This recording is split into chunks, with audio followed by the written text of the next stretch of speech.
বাবাজি, সাধু যদি কথা দিয়ে কথা না রাখে তার সাধুত্ব চলে যায়। মুনি যদি কথা দিয়ে কথা না রাখে তার মনন টলে যায়। বৈষ্ণব যদি কথা দিয়ে কথা না রাখে তার বৈষ্ণবতা চলে যাবে। ভক্ত যদি কথা দিয়ে কথা না রাখে তার ভক্তি চলে যাবে। মানুষ যদি কথা দিয়ে কথা না রাখে তার মনুষ্যত্ব চলে যাবে। দাও কথা দাও। বাবাজি মনে মনে ভাবছে এইটুকু ছেলে কি আর চাইবে, দিয়ে দে, কথা দিয়ে দে। হাতটা বাড়িয়ে দিয়েছে, হাতে হাত দিয়ে কথা দিল। বাসুদেব দত্ত হরিদাস ঠাকুরকে চাইলো, কি চাইলো জানো? ওটা বিশ্ববাসী অবাক হয়ে গেছে। বাবাজি মনে মনে ভাবছে এইটুকু ছেলে আমার হাড়ির খবর জানলো কি করে? কার পায়ে পড়েছে? হরিদাস।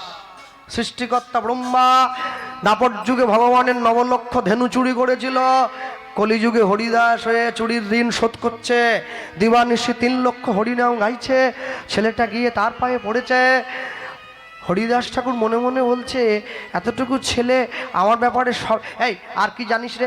আরো অনেকটা জানি, সব বলবো না? সব বলতে হবে বাবা, চুপ করো। কি চাই বলো? 50 টাকা দেবো, 100 টাকা দিচ্ছি, চাল 2 কিলো দিয়ে দেবো।